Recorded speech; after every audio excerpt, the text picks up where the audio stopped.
عليكم ورحمة الله وبركاته. الحمد لله نحمده ونستعينه ونستغفره ونؤمن به ونتوكل عليه ونعوذ بالله من شرور أنفسنا ومن سيئات أعمالنا من يهده الله فلا مضل له ومن يضلله فلا هادي له ونشهد أن لا إله إلا الله وحده لا شريك له ونشهد أن سيدنا وسندنا ونبينا وشفينا وحبيبنا ومولانا محمدا عبده ورسوله الذي أرسله بالحق بشيرا ونذيرا وداعيا إلى الله بإذنه وسراجا منيرا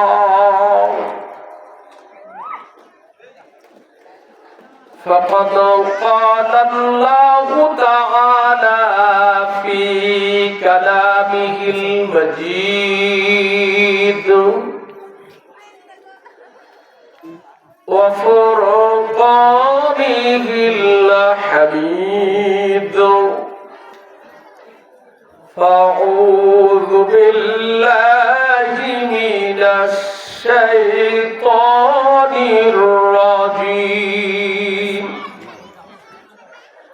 بسم الله الرحمن الرحيم إن الله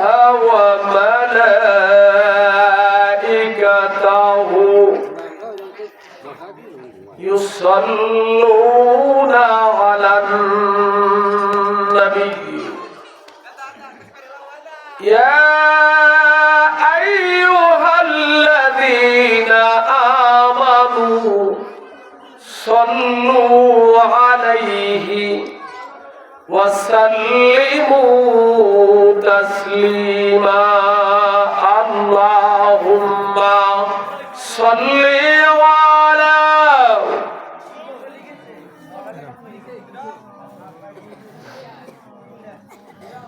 وعلى آل سيدنا شفيعنا محمد أما بعد মুআজ্জাজ মুহতারাম মুকাররম তেলো বাইতুল ইজ্জাত কেন্দ্রীয় জামে মসজিদ কমিটি কর্তৃক আয়োজিত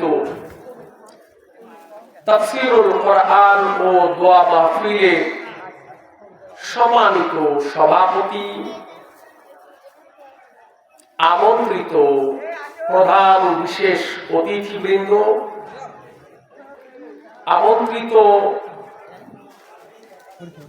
ওলামায়ে কেরাম, আমার সামনে উপবিষ্ট মুরব্বিয়ানে কেরাম, মুসল্লিয়ানে কেরাম,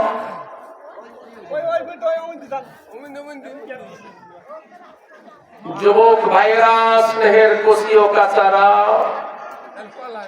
পর্দার আড়ালে বসা আবেদা সলেহা সম্মানিতা মা ও বোনেরা, আসসালামু আলাইকুম ওয়া রাহমাতুল্লাহি ওয়া বারাকাতুহু। সম্মানিত উপস্থিতি, সর্বপ্রথমে প্রশংসা জ্ঞাপন করছি যিনি যে রব্বুল আলামিন আমাদেরকে স্বাধীন বাংলায় কোরআনুল কারীমের তাফসীর মাহফিল আঞ্জাম দিয়ে বক্তা আর শ্রোতাকারে কোরআনুল কারীমের সুশীতল ছায়াতলে একত্রিত হয়ে বসবার মতো তৌফিক আল্লাহ পাক দান করেছেন। এজন্য রব্বুল আলামিনের পাক দরবারে জবান খুলে কালিমাতুশ শুকর আদায় করছি, আওয়াজ দিয়ে পড়ছি আলহামদুলিল্লাহ।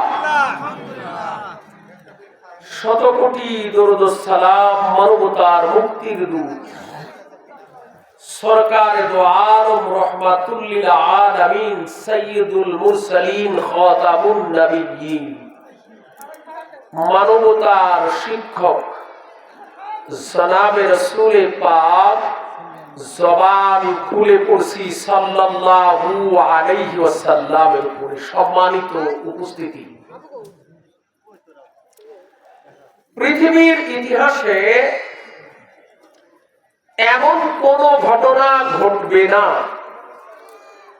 যে ঘটনাটার উদাহরণ কোরআনুল কারীমে পাওয়া যাবে না। শুধুই মিলিয়ে নেওয়া, শুধুই ওই আয়াত ওই সাবজেক্ট মাফিক মিলিয়ে নেওয়া, আর ওই মিলাবার যোগ্যতা রব্বুল আলামিন এদেশে বিচক্ষণ উলামায়ে কেরামদেরকে দান করেছেন। এজন্য আমরা আবারও কালিমাতুশ শুকর আদায় করছি, আওয়াজ দিয়ে পড়ছি আলহামদুলিল্লাহ।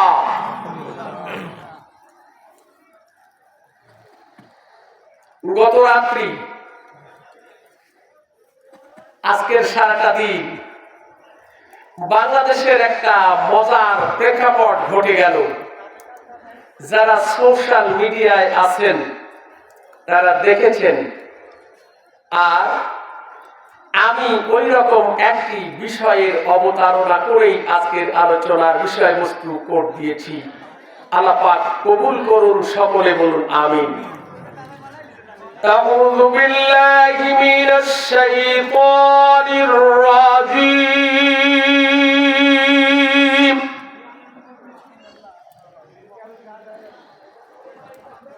بسم الله الرحمن الرحيم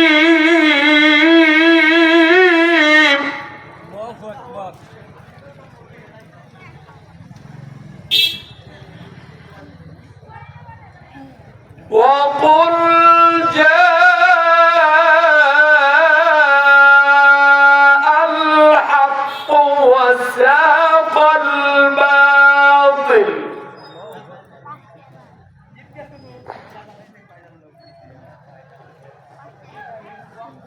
إن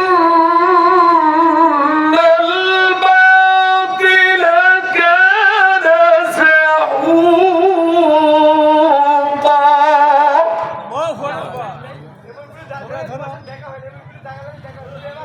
قيل لما بعثت يا رسول الله قال بعثت لكسر الأصنام أو كما قال رسول الله صلى الله عليه وسلم كن عالما أو متعلما أو مسموعا أو محبا ولا تكن خامسا فتهلكوا صدق الله المولانا إرشاد হচ্ছে وقل جاء الحق أي قال الله تعالى في كلامه المجيد يا أيها الرسول قل আল্লাহ পাক বললেন, হে আমার পয়গম্বর আপনি বলুন,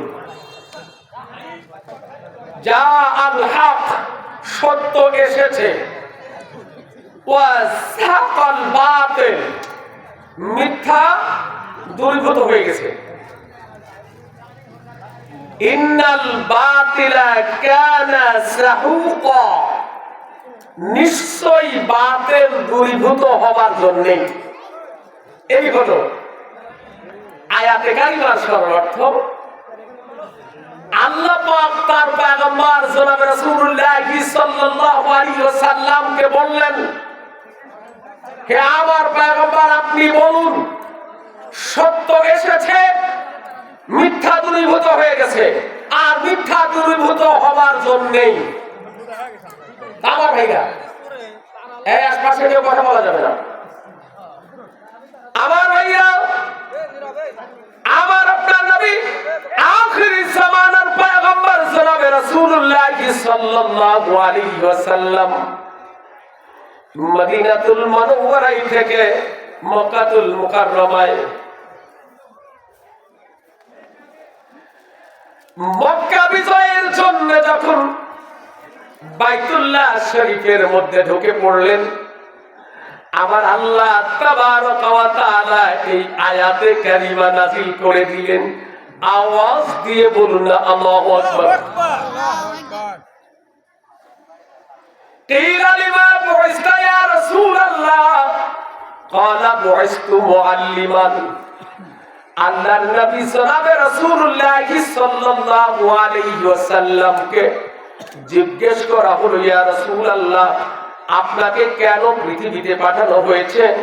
আল্লাহর নবী বললেন, আমাকে শিক্ষক আকারে পাঠানো হয়েছে। আও কিলা লিমা বুইস্তা ইয়া রাসূলুল্লাহ ক্বালা বুইস্তু লিকাসরিল আসনাম। আল্লাহর নবী জনাবে রাসূলুল্লাহ সাল্লাল্লাহু আলাইহি ওয়াসাল্লামকে জিজ্ঞেস করা হলো, ইয়া রাসূলুল্লাহ, ইয়া হাবিবাল্লাহ, আপনাকে জগতে কেন প্রেরণ করা হয়েছে? আল্লাহর হাবিব বলেন, লিকাসরিল আসনাম, মূর্তিগুলোকে ভেঙে ফেলার জন্য আমাকে আল্লাহ জমিনে প্রেরণ করেছেন। আওয়াজ দিয়ে বলুন আল্লাহু আকবার। কি ভাঙার জন্য? জোরে বলুন। মূর্তিগুলি ভেঙে ফেলার জন্য আমাকে জমিনে প্রেরণ করা হয়েছে। আমার ভাইরা, আল্লাহ নবী জনাব রাসূলুল্লাহ সাল্লাল্লাহু আলাইহি ওয়াসাল্লাম যখন মক্কার মধ্যে ঢুকে পড়লেন, ব্যাকগ্রাউন্ডে লম্বা চওড়া কথা আপনারা সময়ও দিতে পারবেন না, লম্বা বলবো না। আল্লাহ নবী বাইতুল্লাহ শরীফের মধ্যে ঢুকে পড়লেন। আল্লাহ নবীর হাতে একটা লাঠি ছিল, লাঠিটা লোহার রজত দ্বারা বাঁধানো। কি দ্বারা বাঁধানো? লোহার রজত দ্বারা, তামার পাত দ্বারা, এরকম কিছু দিয়ে লাঠিটা শক্ত করা ছিল। আল্লাহর হাবিব ওই লাঠিটা হাতে নিয়ে বাইতুল্লাহ শরীফের মধ্যে ঢুকে পড়লেন।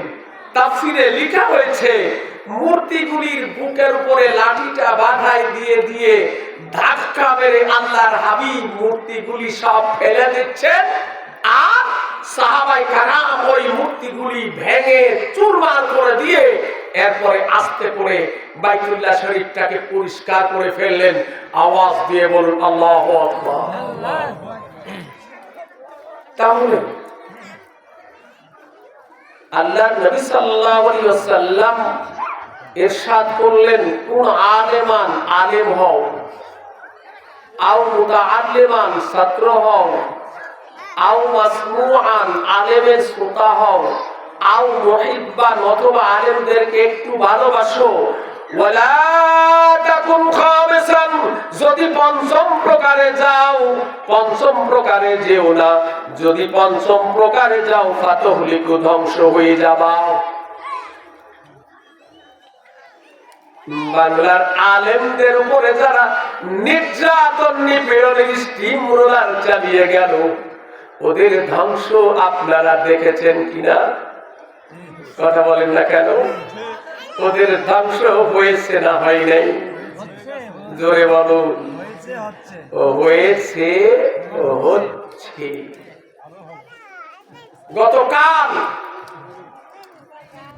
গতকাল বাংলাদেশের প্রেক্ষাপটে একটা ভয়ঙ্কর গত রাত বেয়ে গেল। মিথ্যাচার, এই মিথ্যাচারের কারণে বাংলার জমিনটাকে অশান্ত করে গৃহযুদ্ধ বাঁধানোর মতো একটা পাইতারা শুরু হয়েছে। কথা বলেন ঠিক না ঠিক? মিথ্যা দিয়ে, মিথ্যাচার করে বাংলাদেশে গৃহযুদ্ধ বাঁধানোর মতো একটা পাইতারা শুরু হয়েছে। এই পাইতারার মধ্যে পা দিয়ে যদি কেউ ফেঁসে যান তাহলে বড় বিপদ বাংলায় ঘটে যেতে পারে। আওয়াজ দিয়ে বলুন ঠিক না ঠিক? কয়েকদিন আগে আমাদের দেশটায় প্রচার শুরু হলো, দেশটা অমুকেরা, ঢাকার রাজপথ অমুকেরা দখল করে ফেলেছে। আমি আমার ছেলেকে জিজ্ঞেস করলাম, বাবা ঢাকার অবস্থা আসলে কি বোঝা যায়? বলে ঢাকায় কিচ্ছু নাই। অথচ সোশ্যাল মিডিয়ার মধ্যে অপপ্রচার করে এসি রুমের মধ্যে গিয়ে, দেশের বাইরে পালিয়ে গিয়ে দেশের কিছু সাধারণ মানুষকে উস্কে দিয়ে গৃহ যুদ্ধ বানানোর পাইতারা চলছে।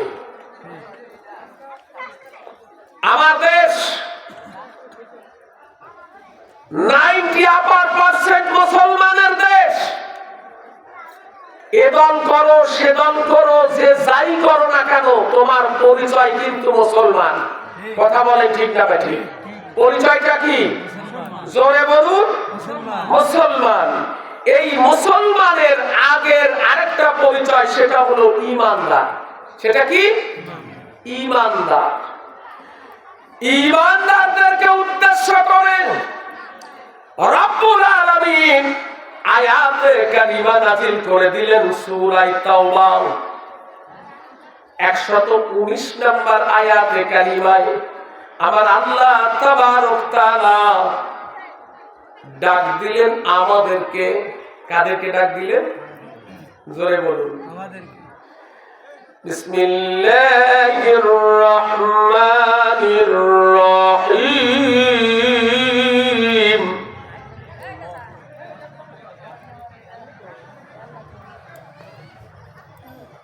ইয়া আইয়ুহাল্লাযীনা আমানু তাকুল্লাহ আল্লাহু আকবার ওয়া কুনু মা'আস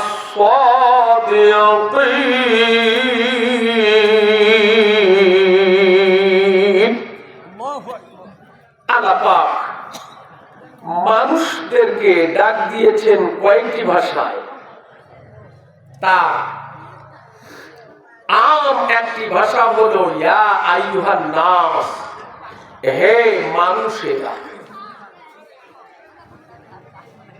এরপরে একটু খাস করে ইয়া আইয়ুহাল্লাযীনা আমানু, হে আমার বিশ্বাসী বান্দারা। আরেকটু খাস করে ইয়া আইয়ুহার রাসূল, হে আমার পয়গম্বরেরা। আরেকটু খাস করে আমার আপনার নবীকে ডাক দিয়েছেন ইয়া আইয়ুহার রাসূল বাল্লিগ ইলা আখির। সব কথা বলার মতো সময় মিলবে না। আল্লাহ পাক তার পয়গম্বরকে ডাক দিলেন ইয়া আইয়ুহার রাসূল বাল্লিগ মা উনজিলা ইলাইকা মির রাব্বিক ওয়া ইল্লাম তাফআল ফামা বাল্লাগতা রিসালাতাহু ওয়াল্লাহু ইয়াসিমুকা মিনান নাস। এই আয়াতে কারিমার মাধ্যমে আমার আপনার নবীকে রব্বুল আলামিন জানিয়ে দিলেন, হে আমার পয়গম্বর, আপনার উপরে আমি আল্লাহ যা নাযিল করেছি তা প্রচার করুন। আর এই প্রচার করতে গিয়ে কোন মানুষ আপনার ক্ষতি করতে পারে এই চিন্তা করার প্রয়োজন নাই। সম্মানিত উপস্থিতি, আমার জন্মস্থান, আমার প্রাণ প্রিয় বন্ধুরা, সিনিয়র মানুষগুলি যারা আমাকে কোলে পিঠে করে মানুষ করেছেন, তাদেরকে উদ্দেশ্য করে আজকে কতগুলি কথা বলবো। দল করেছেন, দলের পেছনে হই হই করেছেন, আছে না নাই? কিন্তু আপনার প্রথম নাম্বার পরিচয় হলো আপনি কিন্তু মুসলমান। তার আগের পরিচয় হলো আপনি কিন্তু ঈমানদার। আর ঈমানদারদেরকে রব্বুল আলামিন ডাক দিয়েছেন, ইয়া আইয়ুহাল্লাযীনা আমানু তাকুল্লাহ।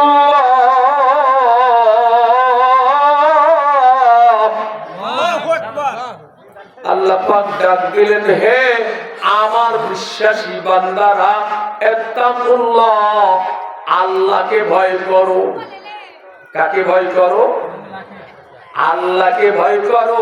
ওয়া কুনু মা'আস সাদিকিন, মিথ্যাবাদীদের সঙ্গে তোমরা যেও না, সত্যবাদীদের সঙ্গে হও। এই আয়াতে কারিমা নাযিলের কারণটা আগের দুই আয়াত আগে আল্লাহ তাবারক তাআলা ওয়াও আতফ দিয়ে এই আয়াতে কারিমা নাযিল করেছেন। তার আগের আয়াতে কারিমার মধ্যে এই ডাক দেওয়ার আগের কারণটা আল্লাহ বললেন, ওয়া আলা সালাতাতিল্লাতী লাযী খুলিফু হাত্তা ইযা দাকাত আলাইহিমুল আরদ ইলা আখিরিল আয়াত। আল্লাহ তাবারক তাআলা বললেন, ও আমার ঈমানদার বান্দারা রে, তিনজন ঈমানদার খলিফু পেছনে পড়েছিল। আল্লাহ নবী যুদ্ধের ময়দানে ঈমানদারদের মধ্যে খাঁটি ঈমানদার তিনটি মানুষ পেছনে রয়ে গেল, আর কিছু মুনাফিক পেছনে রয়ে গেল। আল্লাহর নবী যখন যুদ্ধের ময়দান থেকে আসলেন, যুদ্ধের ময়দান থেকে ফিরে আসবার পরে মুনাফিকেরা গিয়ে বলতেছে, হুজুর আমার এরকম সমস্যা হয়েছিল, আমার এটা হয়েছিল, আমার ওইটা হয়েছিল, যাও। কিন্তু তিনজন ঈমানদার মুমিনে মুকাম্মেল, আমরা তিনজন ঈমানদার বান্দারা প্রতিজ্ঞাবদ্ধ হয়েছে, যুদ্ধের ময়দানে আল্লাহর নবীর সঙ্গে যাই নাই, একটা অন্যায় করেছি, কিন্তু মিথ্যা বলে আরেকটা অন্যায় করতে রাজি না। নামধামগুলি বলে কথা বলতে গেলে সময় লাগবে। অনেকেই পরামর্শ দিল, দেখো সবাই তো এটা সেটা বললো, তোমরাও যাও আল্লাহর নবীর কাছে একটা কিছু ওজোর পেশ করো, অজুহাত পেশ করো। আছে না? আমরা ওজোর পেশ করি না, অজুহাত পেশ করি না, ওজোর পেশ করি, অজুহাত পেশ করে বাঁচার চেষ্টা করি। কথা বলে ঠিক না ভাই? ঠিক। আচ্ছা, ওরা তিনজন বলতেছে, না ওজোর পেশ করতে যাব না, অন্যায় একবার করেছি, আরেকবার অন্যায় করতে রাজি না। নিজেরা তাফসীরে লেখা হয়েছে তাদের জন্য জমিনটা সংকুচিত হয়ে গেল, তার মানে তাদের সঙ্গে আর কেউ কথা বলে না। সাহাবীদেরকে আল্লাহর নবী বললেন, ওই তিনটা লোকের সঙ্গে তোমরা কেউ সালাম কালাম কথা বলো না। তো আল্লাহ তাবারক তাআলার এই তিনজন বান্দা, মুফাসসিরিনে কেরাম বলছেন যে সমস্ত কিছু বাদ দিয়ে নিজেদেরকে স্তব্ধ করে বন্দী করে রাখলো। কোন কোন মুফাসসির বলছেন মসজিদে নববীর পিলারের সঙ্গে নিজেদের চাদর দিয়ে, রুমাল দিয়ে পিলারের সঙ্গে নিজেকে বেঁধে দিয়ে প্রতিজ্ঞাবদ্ধ হলেন, যতক্ষণ পর্যন্ত আল্লাহ কোনো ফায়সালা না করে, যতক্ষণ পর্যন্ত আল্লাহ নবী আমাদের পর্যন্ত আমরা নিজেরা নিজেদেরকে বলবো না।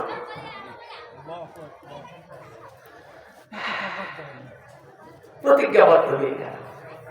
আমার আল্লাহ তাদের ঈমানের উপরে খুশি হয়ে আয়াতে কারিমা নাযিল করে তাদেরকে ক্ষমা করে দিলেন।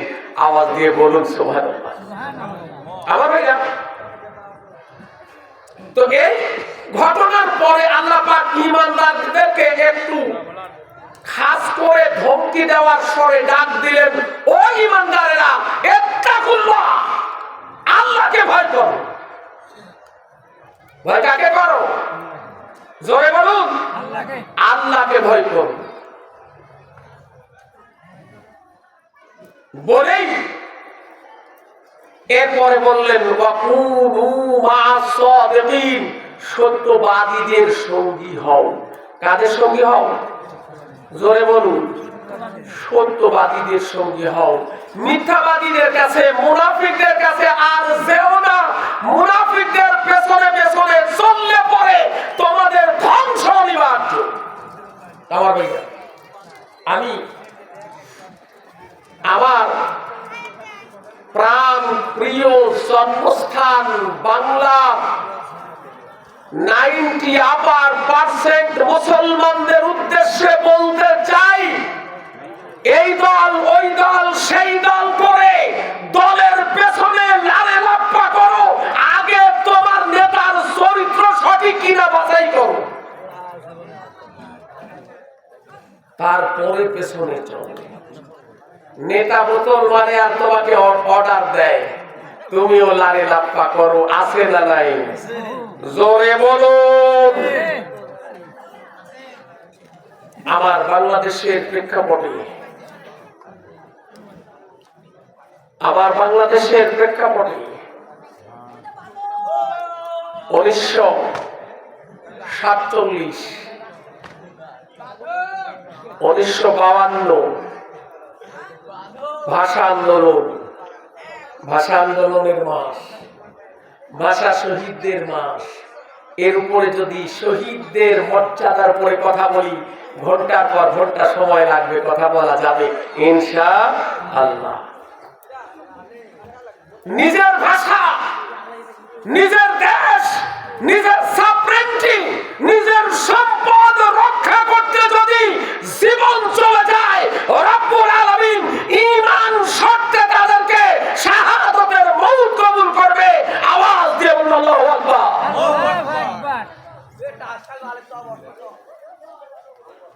আমার ভাইরা,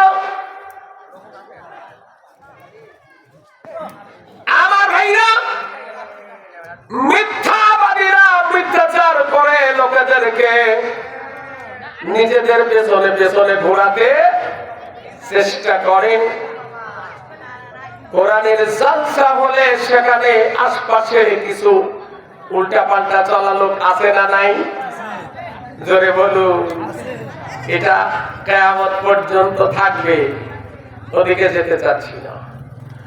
1952 সালে ভাষা আন্দোলনে নিজেদের মাতৃভাষা, আজকে মাতৃভাষায় আল্লাহর কোরআন পড়ে, মাতৃভাষায় ট্রান্সফার করে, ট্রান্সলেট করে, মাতৃভাষায় তাফসীর পড়ে আপনাদের সামনে কথা বলছি। এটা যারা দিয়ে গেল, রফিক, সালাম, জব্বার, বরকত, এরকম করে যারা শহীদ হয়ে গেল, ওরা আমাদের কাছে বাংলা ভাষার মতো একটা রত্ন উপহার দিয়ে গেল। আওয়াজ দিয়ে বলুন আল্লাহু আকবার। আমরা ওদের কাছে কৃতজ্ঞ। তবে এই ভাষা আন্দোলনে ভাষা শহীদদের নাম বলা হয়। ভাষা শহীদদের কাতারের একজন গাজী, তার নামটা বলা হয় না। তার নামটা বাসুরের নাম বলতে লজ্জা হয়। এ বাংলা রংপুর কারমাইকেল বিশ্ববিদ্যালয়ের অধ্যাপক মরহুম মাগফুর, অধ্যাপক গোলাম আজম সাহেব ভাষা আন্দোলনের কাতারের বাংলার এক শ্রেণীর শিকার করি নাই। আমার ভাইরা, আমি আজকে কতগুলি সত্য কথা বলার জন্যই বিষয়টা কোট দিয়েছি। মুক্তিযুদ্ধ হয়েছে, মুক্তিযুদ্ধের সপক্ষের শক্তি, আর আমরা আলেমরা সব বিপক্ষের শক্তি। এইরকম একটা ভাষা তারা ইন্টিগ্রেট করে আমাদেরকে মানুষ থেকে দূরে রাখবার পায়তারা করেছে। কথা বলেন ঠিক না বা ঠিক? তো আমি কিছু তথ্য দিতে চাই। 1947 সালে পাকিস্তান আর ভারত বিভাজন হওয়ার পর থেকে ইন্ডিয়ার দাদা বাবুরা আমাদের বন্ধু কখনো হয় নাই। এই বছরের বাংলাদেশের স্বাধীনতা যুদ্ধের স্বাধীনতা দিবস দাদা বাবুরা তাদের বিজয় দিবস বলে পরিচালনা করেছে, তারা পালন করেছে আমাদের বিজয় বলে। তারা পাকিস্তানের সঙ্গে কোনোদিন জয়লাভ করতে পারে নাই। পাকিস্তানের একটা অংশ বাংলার মুসলমানদেরকে কাজে লাগিয়ে ধোঁকা দিয়ে পাকিস্তানকে দুর্বল করার জন্য বাংলাদেশকে তাবেদার একটা প্রদেশ বানাবার জন্যই বাংলার মুসলমানগুলিকে কাজে লাগিয়ে ওরা পাকিস্তানকে বিভাজন করে বাংলার মেকি বন্ধু সেজেছে। এটা কি বোঝেন? বোঝেন? বোঝা দরকার, জানা দরকার। কথা বলেন ঠিক না ঠিক? এখন জানা অনেক সহজ হয়েছে। আমি একটা তথ্য দিতে চাই। এই আশপাশে বকবগাই কর্তৃপক্ষ কি ছেড়ো, আমি যে তথ্যগুলি দিচ্ছি তথ্যগুলি ধরো, প্রমাণ করে নাও। বাংলাদেশে মিথ্যা মিথ্যা আর মিথ্যাচার দিয়ে তোমাদেরকে নাকে বর্ষি লাগিয়ে ঘোরালো, পেছনে একটুও খেয়াল করে দেখলে না? আমার ভাইরা, বাংলাদেশের স্বাধীনতা যুদ্ধের সময় পাকিস্তান থেকে সেনা অফিসার থেকে কতগুলি অফিসার বাংলায় বিট্রে করলো। আমরা সাধারণ মানুষের একরকম, পাকিস্তান আর্মি অফিসার গুলো বিট্রে করলো।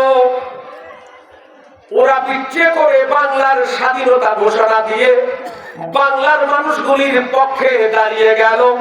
আওয়াজ দিয়ে বলুন না আল্লাহু আকবার। এই স্বাধীনতা যুদ্ধ, এই স্বাধীনতা যুদ্ধের ঘোষণা দিলেন শহীদ প্রেসিডেন্ট জিয়াউর রহমান সাহেব, যিনি একজন খাঁটি মুসলমান ছিলেন। আওয়াজ দিয়ে বলুন আল্লাহু আকবার।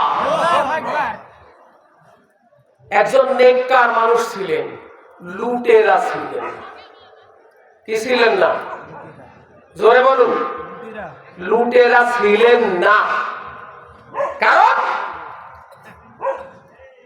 উনি ওনার দুই সন্তানকে পাঠদান দেওয়ার জন্য একজন আরবি পড়ানোর জন্য একজন হুজুরকে নিযুক্ত করেছেন। উনি পড়াতে গিয়ে প্রেসিডেন্টকে একদিন বলছেন, প্রেসিডেন্ট সাহেব আমার তো পোষায় না। হুজুর, আপনি হয়তো ভেবেছেন আমি বাংলাদেশের প্রেসিডেন্ট, হয়তো আপনার দিলে আমি আপনাকে অনেকটা বাড়াই দিতে পারবো না। আমি প্রেসিডেন্ট হিসাবে যেটুকু ভাতা পাই তা দিয়ে ন্যূনতম আমার পরিবার চালাই, আর আপনাকে কিছু দিয়ে আমার সন্তানদেরকে আরবি পড়াই। আপনার যদি না পোষায় তাহলে আপনি বাদ দিয়ে অন্য জায়গায় গেলেও যেতে পারেন। এ থেকে কি প্রমাণ হয় না যে সুটটা ছিল না? কথা বলেন। আমার ভাইরা, বাংলার মুসলমানদের ইতিহাস, এই লোকটি প্রথম বাংলায় স্বাধীনতা যুদ্ধের ঘোষণা দিয়েছিলেন। প্রথমে নিজ নামে ঘোষণা দিলেন, এরপরে বাংলার অবিসংবাদিত নেতা শেখ মুজিবুর রহমানের নামে ঘোষণা দিলেন, যার প্রভাব পড়লো বাংলার অপামর জনসাধারণ ঝাঁপিয়ে পড়লো, বাংলাদেশ স্বাধীন হয়ে গেল।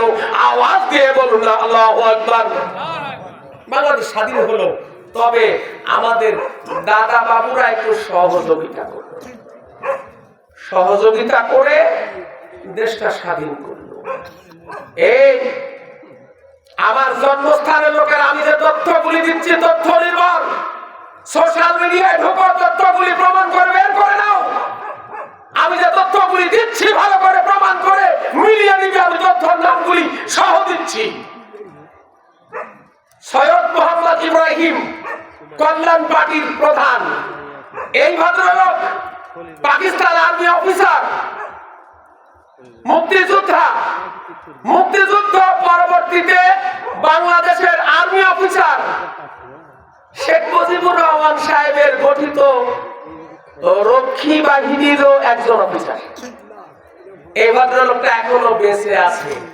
এই ভদ্রলোক অনেকগুলি তথ্য দিয়েছে বাংলার মুসলমানগুলির হুঁশ ফিরাবার জন্য, মিথ্যা থেকে বাঁচার জন্য। আওয়াজ দিয়ে বলবো আল্লাহু আকবার। তার একটা তথ্য নেন, 11টা সেক্টরের মুক্তিযোদ্ধাদের, কথা না বলেন তো ভাই, কথা না বলেন, মুক্তিযোদ্ধাদের সেক্টর কমান্ডার, 9 নম্বর সেক্টরের commander major M A Jalil. এই ভদ্রলোক যশোর অঞ্চল, সারা দেশ স্বাধীন হওয়ার আরো 2 দিন আগে নিজের দেশ, নিজের অঞ্চল, নিজের সাবজেক্টটি শত্রুমুক্ত করলেন। স্বাধীনতা ঘোষণা হয়ে গেল, দেশ স্বাধীন হয়ে গেল। আমার দাদাদের দেশের আর্মিরা আমার দেশের ভালো বড় বড় কল কারখানার ইকুইপমেন্ট গুলি খুলে খুলে লবিতে লোড দিয়ে লাইন ধরে ধরে পার করে নিয়ে যাওয়া শুরু করলো। ওরা আমাদের শত্রু না বন্ধু? জোরে বলুন। বাংলাদেশে যখন পেঁয়াজের ক্রাইসিস হয়, ওরা কয় এখন আর দেব না। এটাও একটা সিন্ডিকেট, এটা একটা ক্রাইসিস তৈরি করে আমার বাংলার লোকেদের রক্ত শুষে নেওয়ার একটা পাইকারা। কথা বলেন ঠিক না ঠিক? আজ থেকে কয়েকদিন আগে রিপাবলিক বাংলার ময়ূখ রঞ্জন নামের এক হকার, সাংবাদিক নামের কলঙ্ক, এই সাংঘাতিক ওর লাইভে বলছে বাংলার লোকেরা পেঁয়াজ আর আলু কেমনে খায় দেখো। বলেছে, তথ্য আছে। এখন কি বাংলাদেশে আলু আর পেঁয়াজের ক্রাইসিস আছে? জোরে বলুন।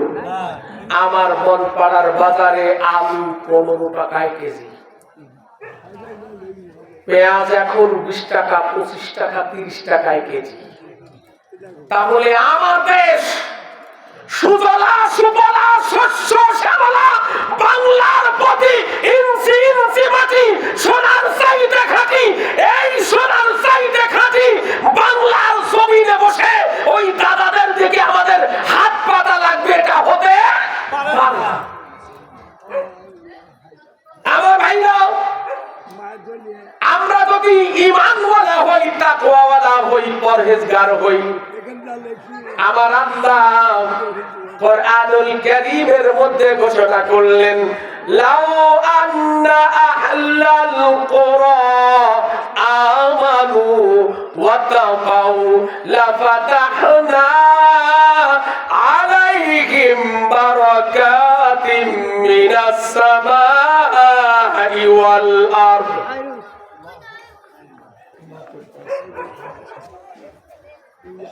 আল্লাহ বলেন, লাউ আন্না আহলাল কুরা, যদি কোন জনপদের অধিবাসীরা, কারিয়াতুন মানে জনপদ, কারিয়াতুন মানে গ্রাম, কোন জনপদের অধিবাসীরা যদি ঈমানওয়ালা হয়, তাকওয়াওয়ালা হয়, আল্লাহ বলেন লাফাতাহনা, আমি আল্লাহ খুলে দেব বারাকাতিম মিনাস সামাই ওয়াল আরদ,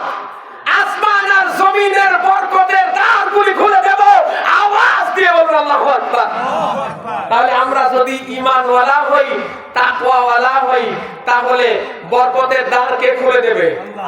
জোরে বলুন। এখন আমার দেশের কোন কোন শ্রেণীর লোকেরা যদি মনে করেন যে আসলে হুজুররা সুদ দিয়ে চালাবে না, ঘুষ দিয়ে চালাবে না, তো দেশটা চালাবে কেমনে? এটা যদি ভাবো তাহলে বুঝতে হবে তুমি বোকার স্বর্গে বাস করো। আফগানিস্তানের বর্তমান সরকারের লোকেরা পাগড়ি পরা, টুপি পরা, জুব্বা পরা, ওদের দেশে আমার আল্লাহ এত বরকত ঢেলে দিয়েছেন। ওদের দেশের আনার, যেটাকে আমরা বাংলায় বলি ডালিম, ওদের দেশের ডালিম চাষ করে তা দিয়ে পানীয় বানিয়ে সারা পৃথিবীতে এখন বর্তমানে সাপ্লাই হচ্ছে। এটা বাজারজাত করে সারা পৃথিবী সর্ব উন্নত পানীয় হিসাবে গ্রহণ করেছে। আওয়াজ দিয়ে আল্লাহু আকবার। ওদের অর্থ এখন বর্তমানে অর্থনৈতিক ভাবে ওরা স্বাবলম্বী। অর্থনৈতিক ভাবে ওই যুদ্ধ বিধ্বস্ত দেশটা এখন স্বাবলম্বী। কেন? আমার আল্লাহ বললেন যে আমি আল্লাহ ওই যে জনপদের লোকেরা ঈমানওয়ালা হয়, তাকওয়াওয়ালা হয়, পরহেজগার হয়, অবশ্যই অবশ্যই আমি আল্লাহ ওই জনপদের বরকতের দ্বারগুলি খুলে দেব। আওয়াজ দিয়ে বলুন সুবহানাল্লাহ। আমার ভাইরা, নবী জামানার বরকতের উদাহরণ দিতে ছোট্ট একটা উদাহরণ বরকতের উপরে দিতে চাই। বরকতটা হলো এই, বরকত হলো এই, যে পরিমাণ দ্রব্য তার চাইতে যদি অধিক পরিমাণ ফায়দা দেয় সেটাকে বলা হয় বরকত। আল্লাহ নবী জনাবে রাসূলুল্লাহ সাল্লাল্লাহু আলাইহি ওয়াসাল্লাম খন্দকের যুদ্ধের সময় খন্দক খনন করতেছেন, পরিখা খনন করতেছেন। ক্ষুধার্ত, তৃষ্ণার্ত আল্লাহ নবী পরিখা খনন করতেছেন।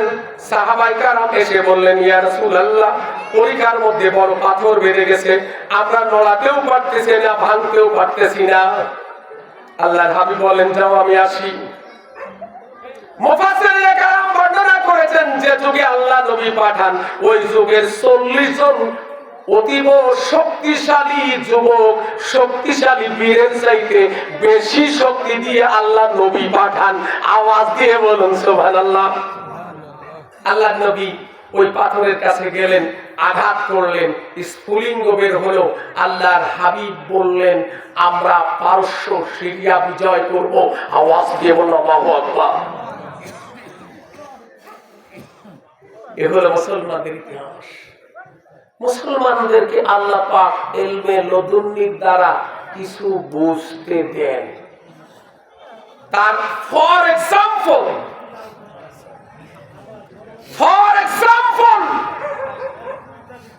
যারা ধ্বংস হয়ে গেল, যারা পালিয়ে গেল, যাদের অস্তিত্ব সংকট হয়ে গেল, তাদের প্রধান যখন চুরি চাট্টামি করে প্রধান হলো, আল্লামা সাইদি সাহেব হুজুর কেবলা সম্মান দিয়ে বললেন, মাননীয় প্রধানমন্ত্রী। ভালো করে শুনুন কথাটা, মাননীয় প্রধানমন্ত্রী, আপনি যেভাবেই প্রধানমন্ত্রী হয়েছেন দেশটাকে ভালো করে চালান, দেশটাকে ভালো করে চালান। উনি ডাইরেক্টলি বললেন, যারা তোমার বাবার আকাশচুম্বী জনপ্রিয়তা মাটিতে মিশে দিয়েছে, যারা তোমার বাবার আকাশচুম্বী জনপ্রিয়তাকে নস্যাৎ করে দিয়ে দুনিয়া থেকে বিদায় করেছে, তারা তোমারও একই হাল করবে। হয়েছে না হয় নাই? জোরে বলুন। প্রমাণ হয়েছে না হয়ে গেছে? আমার ভাইরা, আল্লাহ নবী পাথরটা যখন ক্যানেলের বাইরে ফেলে দিচ্ছেন, হযরতে জাবির ইবনে আব্দুল্লাহ পেছন থেকে জাপটে ধরলেন, হাতটা পেটে গিয়ে পড়লো। আল্লাহ নবীর পেটের সঙ্গে পাথর বাঁধা। হযরত জাবের ইবনে আব্দুল্লাহ দেখলেন আল্লাহর নবী অত্যন্ত ক্ষুধার্ত, পেটে পাথর বাঁধা। আল্লাহর নবীকে সোজা দাঁড়া করে দিয়ে হযরত জাবের ইবনে আব্দুল্লাহ বাড়ি চলে গেলেন। বাড়ি গিয়ে বিবিরে ডেকে বললেন, বিবিরে বাড়িতে কি কোনো খাবার আসেনি? বাড়িতে কোনো খাবার আসেনি? আল্লাহর নবীর হাকিকত এমন। বিবি বলতেছেন, স্বামীরে আমার বড় স্বাদ, আমার বাড়িতে ছোট্ট একটা ছাগলের বাচ্চা আর কিছু সামান্য রুটি আছে, আপনি আল্লাহর হাবিবকে দাওয়াত দেবেন, তিনি যেন দুই একজন সাহাবীকে সঙ্গে করে আসেন। হযরত জাবের ইবনে আব্দুল্লাহ বলেন, আমি আল্লাহর নবীর কাছে ছুটে গেলাম, আল্লাহর নবীকে বললাম, ইয়া রাসূলুল্লাহ, আমার স্ত্রী আপনাকে দুই একজন সাহাবী সহ দাওয়াত করেছে। আল্লাহর হাবিব মাজা সোজা করে দাঁড়িয়ে আস্তে করে ডাকলেন, ও খন্দকের সাহাবীরা রে, জাবের ইবনে আব্দুল্লাহ তোমাদেরকে দাওয়াত দিয়েছেন। কয়জনকে দাওয়াত দিলেন? আল্লাহর নবী আর দুই একজন সাহাবী। আল্লাহর নবী দাওয়াত দিলেন কাদেরকে? সবাই দাওয়াত দিলেন। তাফসীরে এসেছে 3000 সাহাবী খন্দক খনন করতেছিলেন, আল্লাহর নবী সবাইকে দাওয়াত দিলেন। তাফসীরে এসেছে কোন কোন মুফাসসির বলছেন অর্ধেক সাহাবীকে নিয়ে গেলেন, কোন কোন মুফাসসির বলছেন সব সাহাবীকে নিয়ে আল্লাহর নবী গেলেন। হযরত জাবের ইবনে আব্দুল্লাহ বলেন, ইয়া রাসূলুল্লাহ, ইজ্জত শেষ হয়ে যাবে, খাবার সামান্য। আল্লাহর নবী বলেন, ও জাবের ইবনে আব্দুল্লাহ রে,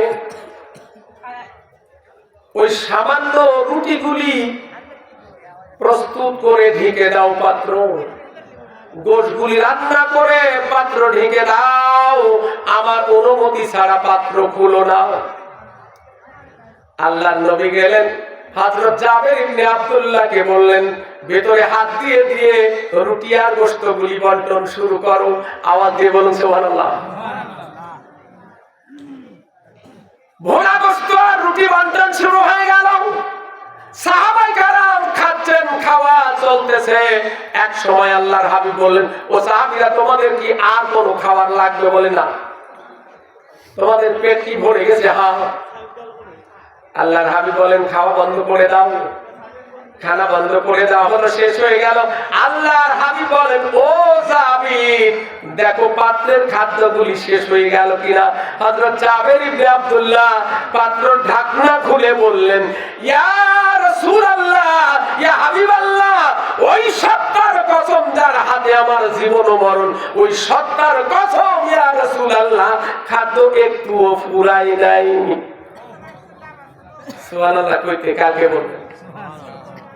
আগামীকাল সুবহানাল্লাহ বলবেন, কয়েকবার করে কাজা করে পূরণ হয়ে যাবে। আওয়াজ দিয়ে বলুন সুবহানাল্লাহ, আরো আওয়াজ দিয়ে বলুন আল্লাহুম্মা আমিন। আল্লাহ, আরো আওয়াজ দিয়ে চিল্লা বলুন আল্লাহু আকবার। ওই আল্লাহ এখনো আছে না নাই? তো আমার ভাইরা একটু সত্য কথা শোনেন। সৈয়দ মোহাম্মদ ইব্রাহিম তথ্য দিয়েছেন, দেশ স্বাধীন ঘোষণা হলো। স্বাধীনতা ঘোষণার পরে পাকিস্তান আর্মিরা সারেন্ডার করলো। পাকিস্তান আর্মিরা সারেন্ডার করবে বাংলাদেশ আর্মি প্রধানের কাছে। বাংলাদেশ আর্মি প্রধান সহ, অফিসার সহ, সাধারণ সোলজার সহ সব সাবরেন্টির বাইরে দাদাদের দেশের সৈনিক প্রধান এসে ওই অরোরা এসে সাইন করলো, তারা সারেন্ডার করে চলে গেল। ততগুলি জানেন? জানা দরকার। স্বাধীনতা ঘোষণা মাত্র 15 দিন পরে ওই 9 নম্বর sector commander major M A জলিলকে arrest করা হয়েছে, কোর্ট মার্শাল দেওয়া হলো দাদাদের কারণে। তোমরা মুক্তিযুদ্ধ করেছো, পক্ষে দিয়ে একটা বক্তৃতা দিয়ে গরম ঝাড়ো, আর তোমাদের নেতা কি করলো?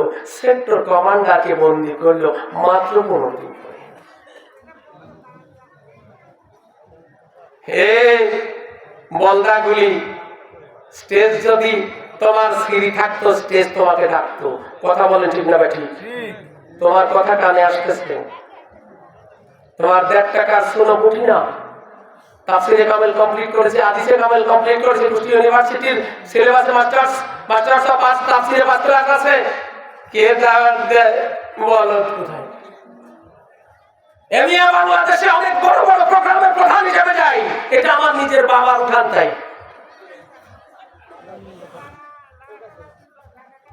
আমার ভাইরাও ইকুইপমেন্টগুলি লুট করা ঠেকানোর কারণে তাকে কোর্ট মার্শাল দেওয়া হলো।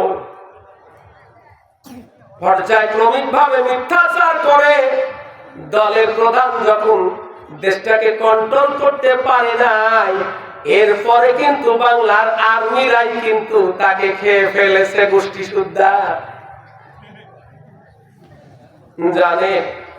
জানা দরকার। লারে লাপ্পা করে পেছনে খালি লারে লাপ্পা করে মদখোর, জোচ্চোর, বোতল মারা নেতাদের পেছনে লারে লাপ্পা করে ছোট আর আলেমদেরকে প্রতি নাক ছিটকাও, তোমার ধ্বংস অনিবার্য। কারণ আল্লাহর নবী বলেন, কোন আলেমান আও মুতাআল্লিমান আও মাসমুআন আও মুহিব্বান ওয়ালা তাকুন খাবিসান। কোন খামেসান কত হলে কো আল্লাহর নবী বলেন, আলেম হও, আলেমের ছাত্র হও, আলেমদের কথার শ্রোতা হও, অথবা আলেমদের প্রতি একটু ভালোবাসো, আলেমদেরকে একটু ভালোবাসো। লা তাকুন খামেসান, পঞ্চম প্রকারে যেও না। পঞ্চম প্রকারে যদি যাও ধ্বংস হয়ে যাবা। বাংলাদেশে কোরআনের কথা বলার জন্য এই সায়েন্সিস্টদের অনুমতি নেওয়া লাগতো। কথা বলেন ঠিক না বেঠি? এই সায়েন্সিরা আজকালকে আর জায়গা নাই, এই জন্য বাইরে বাইরে ফালাফালি করে। আছে না নাই? আসুন আমরা জানার চেষ্টা করি, বোঝার চেষ্টা করি, মানার চেষ্টা করি। আল্লাহ পাক কবুল করুন। সকলে বলুন আমিন। আর কথা বাড়াবো না। আল্লাহ পাক আমাদের জেনে বুঝে মেনে আমল করে পরপারে নাজাত প্রাপ্ত হয়ে আল্লাহর জান্নাতের মেহমান কবুল করুন। সকলে বলুন আমিন। আজকে জালসার বক্তা, শ্রোতা, আঞ্জামদাতা সকলকেই আল্লাহর জান্নাতের মেহমান সকলেই কবুল করুন আমিন। ওয়া আখির দাওয়ানা আনিল হামদুলিল্লাহি রাব্বিল আলামিন। আসসালামু আলাইকুম ওয়া রাহমাতুল্লাহ।